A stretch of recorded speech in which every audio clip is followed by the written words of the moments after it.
जय बालाजी महाराज की, जय मेंदीपुर धाम की, जय महाकाली की जय।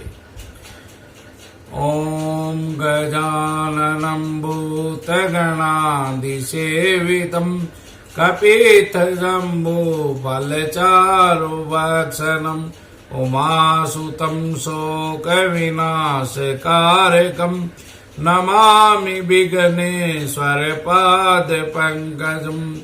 गुरुर्ब्रह्मा गुरुर्विष्णु गुरुर्देवो महेश्वरं गुरुर्साक्षात् परब्रह्म तस्मै श्री गुरुवे नमः। ओम नीलाम्बुजश्यामलकोमलांगं सीतासमारोपितवामभागं पाणौ महासायकचारुचापं नमामि रामं रघुवंशनाथम्। ओम मनोजवनं मारुततुल्यवेगं जितेन्द्रियं बुद्धिमता वरिष्ठं वातात्मजं वानरयोत्तममुख्यं श्रीरामदूतं शरणं प्रपद्ये। सर्वमंगल शिवे सर्वासाधिके शरण्ये त्र्यंबके गौरी नारायणी नमस्तुते। जय श्री राम। प्रिय भक्तों नमस्कार, जय श्री राम। स्वागत है आपका अपने चैनल भक्त शिरोमणि बालाजी दरबार में। आज की वीडियो में मैं आपको बताऊंगा कि पूजा का महत्व क्या है, पूजा का विधान क्या है, पूजा का सही मायने में नियम क्या है, पूजा क्यों की जाती है, पूजा का एक एक चीज का आपको विधान बताऊंगा। इसका क्या महत्व है, इसका वैज्ञानिक रहस्य क्या है, धार्मिक रहस्य क्या है और उससे अपने को क्या फल प्राप्त होता है। तो मेरे सभी भक्तजनों, माताओं, बहनों, भाइयों, सभी विशेष ध्यान देकर ये पूजा का महत्व सुने। पूजा की शुरुआत में सबसे पहले पुष्प और चावल ये लेके देवताओं को आह्वान किया जाता है। आह्वान का मतलब होता है एक निमंत्रण देने में। पुराने समय में किसी को निमंत्रण देने जाते, किसी को बुलाने जाते तो पीला चावल देते थे। तो यही वो पीला चावल है। पीला चावल और पुष्प भगवान को अर्पित करते हैं। जो आह्वान बोलते हैं वो आह्वान करते हैं। तो ये मंत्र बोल के फिर चढ़ाते हैं। ये देवताओं का नाम लेके आह्वान करके देवता पर चढ़ा देते हैं। उसके बाद में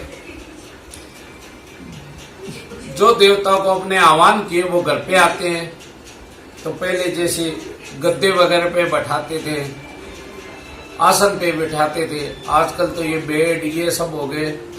पहले आसन होता था तो आसन पर बैठाने के लिए ये करते, आए हुए देवताओं को आसन देते हुए उनका सम्मान करते हुए यह मंत्र बोलते। मनोजूतिर्जुक्तामाजस्य बृहस्पतिर्जज्ञे मिमंतनो तवरिष्टं जज्ञे गुं समिमं ददातु विश्व देवासीन तमोम प्रतिष्ठे प्रतिष्ठो भव। कि हे देवता आप बैठो, आसन ग्रहण करो। उसके बाद में कोई भी अतिथि आता है, पहला कोई भी अतिथि आते थे पुराने समय में तो हम इतनी उनको ईश्वर का रूप मान के उनकी पूजा करते थे। सबसे पहले आते ही उनका पैर धोते थे। तो ये पूजा करते 4 बार जल का आचमन करवाते हैं। पाद्यम अर्घ्यम मुख्य आचमनियम सर्वांगे स्नानम। तो इसका मतलब होता है पाद्यम पहले पैर धोना, अर्घ्यम फिर मुंह धोने के लिए 1 लोटा देना, फिर आचमनियम कुर्ला करने के लिए 1 लोटा देना, फिर स्नानम स्नान के लिए बाल्टी भर के दे दी। उसके बाद में क्या करते हैं, पंचामृत। सबसे पहले क्या होता था, पंचामृत जिसमें दूध, दही, शहद, शक्कर और घी गाय का शुद्ध गाय का होता था, जिससे शब्द होते थे, जिससे स्नान करते थे। जैसे आजकल बच्चियों के डब वगैरह शैम्पू है, उस तरह से ये भगवान का शैम्पू हुआ करते थे। आज से 20 साल पहले औरतें भी छाछ से शुद्ध होती थी। तो ये भगवान का शैम्पू है, ये पंचामृत भगवान का शैम्पू है, ये दूध दही। फिर वापिस शुद्ध जल का देते, ये शुद्ध जल स्नान के लिए। उसके बाद में सबसे पहले क्या करते हैं, यज्ञोपवीत। पहले नहाते ही चारों वर्ण यज्ञोपवीत धारण करते थे, जिसको जनेऊ बोलते हैं, ये धारण करते थे। ब्राह्मण का बच्चा 8 साल का और क्षत्रिय का 12 साल का, वैश्य का 16 साल का और शूद्र का 20 साल का बच्चे, ये चारों यज्ञोपवीत धारण करते थे, जिसका बहुत बड़ा महत्व है।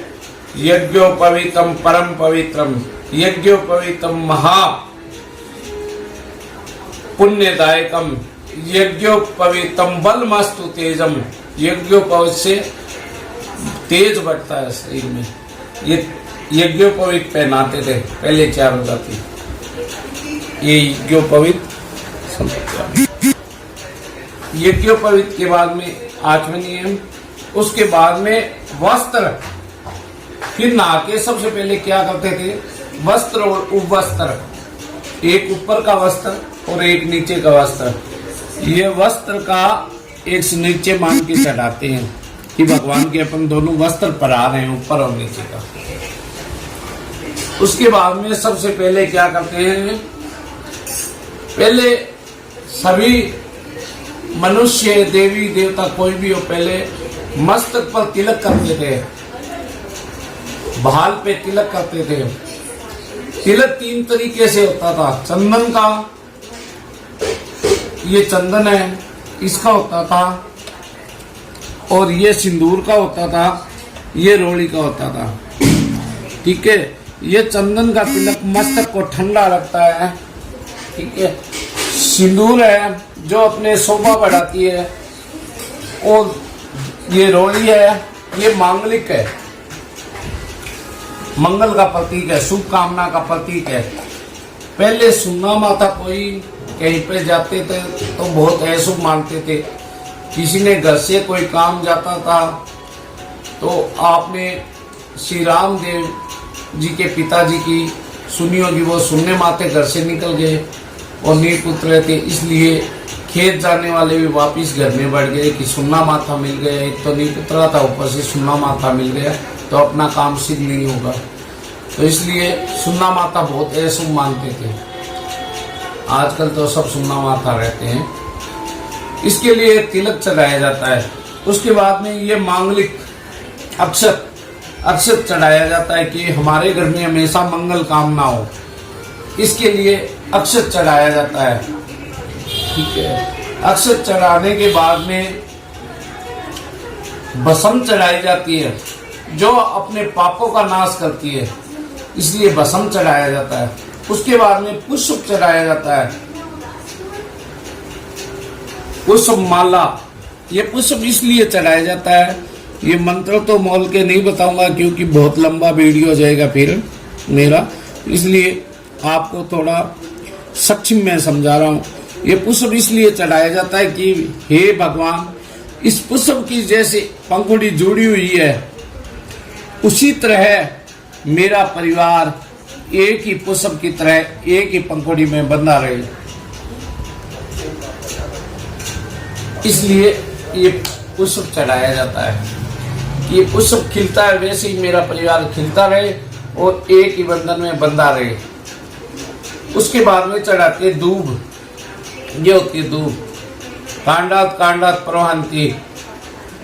ठीक है, ये दूब इसलिए चढ़ाया जाता है कि हे भगवान, जैसे ये दूब बढ़ती है उसी तरह हमारा वंश की वृद्धि हो, जैसे जैसे दूब बढ़ती है ऐसे ऐसे हमारे वंश की वृद्धि, इसलिए ये दूब चढ़ाई जाती है। उसके बाद में चढ़ाया जाता है समी पत्र, जो जांटी का पत्ता होता है, खेजड़ी भी बोलते हैं जिसको। समी समीतम पाप निवारणम, समी पत्रम अर्जुन के बाण की तरह काम करता है और पाप का नाश करता है और दुश्मन को शांत करता है, दुश्मन को अपने अनुकूल बनाते हैं, इसलिए समी पत्थर चढ़ाया जाता है। उसके बाद में चढ़ाया जाता है बेलपत्रम। बेलपत्रम त्रिदलम त्रिगुणाकारम त्रिनेत्रम च विद्यायुमम त्रिजनम पाप सारम बेलपत्र शिवार्पणम काशी वास निवासनी च काल भैरव दर्शन कोटि कन्या दानम बेलपत्र शिवार्पणम। एक बेलपत्र से कोटि कन्या दान का फल मिलता है। जैसे शिव जी का त्रिनेत्र है, वैसे बेलपत्र के 3 पत्ते हैं, त्रिगुणाकार है, 3 लोक का रक्षा, 3 लोक की अपने को ये 3 पत्र है और 3 लोक का दर्शन कराते हैं, इसलिए बेलपत्र चढ़ाया जाता है। बेलपत्र बाद में धूपम अग्रयामी दीपम दस्यामी, ये धूप है, ये धूप देवता को दिखाते हैं। तो देव को यह बताते हैं कि हे भगवान, पहले अपने घरों में हमेशा ही रात की टाइम, शाम की टाइम एक घी का दीपक जलता था। वो घी का दीपक जला के घर की महिलाएं, घर के पुरुष, घर के बच्चे सभी प्रार्थना करते थे कि हे भगवान, जैसे मेरे घर में एक घी का दीपक जल रहा है और जैसे अंधेरों का निवारण करके उजाला फैला रहा है, वैसे ही मेरा एक पुत्र रतन पैदा हो जो मेरा नाम पूरे जगत में रोशन करे, पूरे ब्रह्मांड में रोशन करे। इसके लिए दीप जलाते हैं। उसके बाद में नैवेद्य चढ़ाते हैं भगवान को। नैवेद्य है भोजन, जो आए हुए भगवान को अपन आमंत्रित किए थे उसको भोग लगाना, भोजन करवाना कि हे भगवान भोजन कर लो, ये प्रेम से बोल। उसके बाद में पहले क्या है, भोजन करने के बाद में आए हुए अतिथि को फल काट के देते थे। तो ये फल है, ये भगवान को फल चढ़ाते हैं कि भोजन करने के बाद में फल इसलिए देता थे कि वो फल पाचन शक्ति का प्रतीक होता था, खाना खाया हुआ पचा देता था, जठराग्नि को सही रखता था, इसलिए ये फल देते हैं। फल के बाद में पहले भगवान को फल खाने के बाद में तांबुल देते थे, पान में क्या होता था, स्वास्थ्यवर्धक होता था, आज की तरह जलता वगैरह नहीं होता था। तांबुल में होता था मलेठी और हल्दी, लौंग,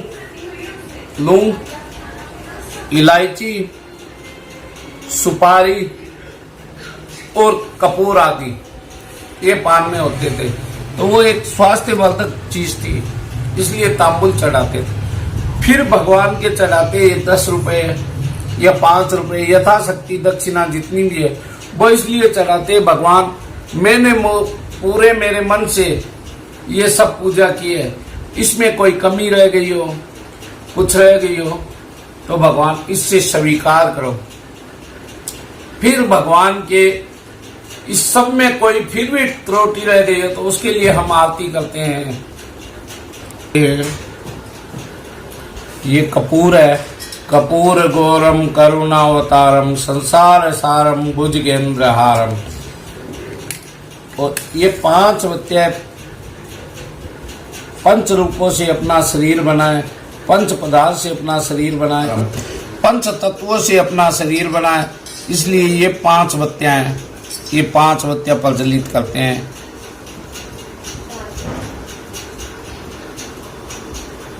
ओम चंद्रमा मनसो जात चक्षो हो सूर्यो अजायते श्रोता दायुष्य प्राणे चे मुखाग्निर जायते। ये और ये घंटी है, इनका भी महत्व है। 5 तत्व से अपना शरीर बनाया तो ये 5 तत्व है। घंटी मतलब ध्वनि, शंख, और फिर वरुण देवता की पूजा, ये शंख है, इसको बजा के आरती करते हैं। इसको बाद में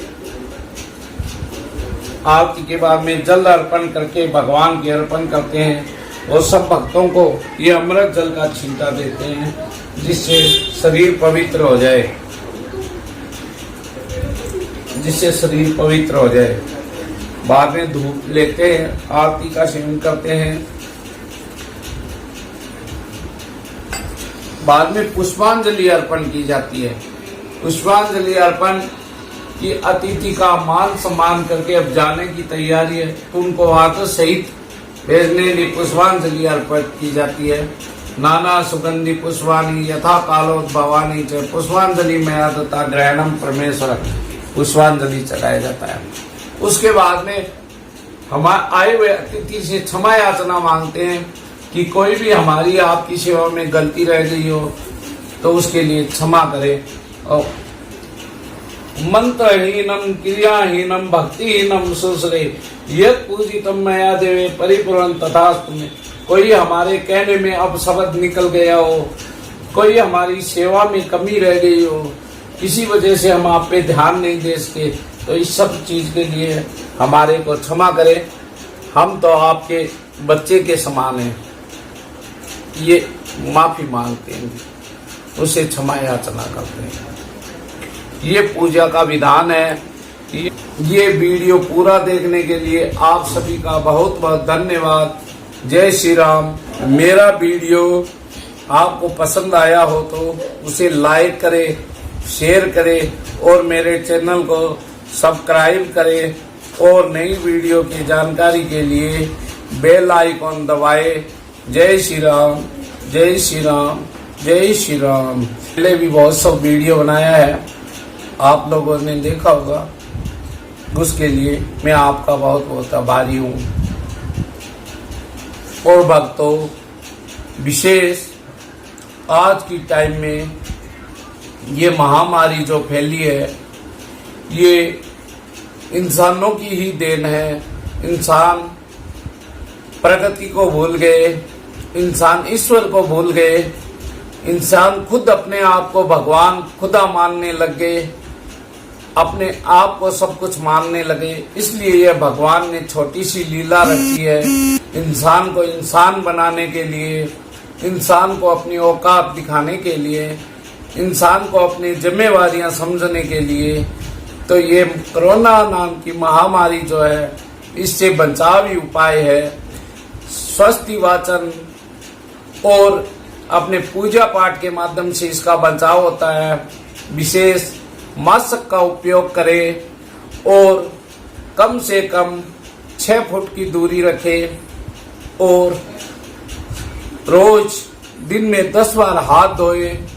ये एक तरह से अपनी पुरानी संस्कृति है कि अपने घर से बाहर आते हैं तो हाथ पैर मुंह धो के ही घर में आना चाहिए। खाना खाने से पहले हाथ मुंह पैर धो के ही खाना खाना चाहिए, भोजन करना चाहिए। और अपनी संस्कृति का ये नियम है, रात को सोते टाइम भी हाथ मुंह पैर धो के सोना चाहिए और प्रभु का सिमरन करके सोना चाहिए। विशेष किसी का वस्त्र उपयोग नहीं करना चाहिए, किसी से हाथ नहीं मिलाना चाहिए, नमस्कार करना चाहिए, किसी के गले नहीं मिलना चाहिए। ये महामारी का विशेष बचाव रखे, इसका बचाव ही विशेष उपाय है। जय श्री राम, जय श्री राम, जय श्री राम।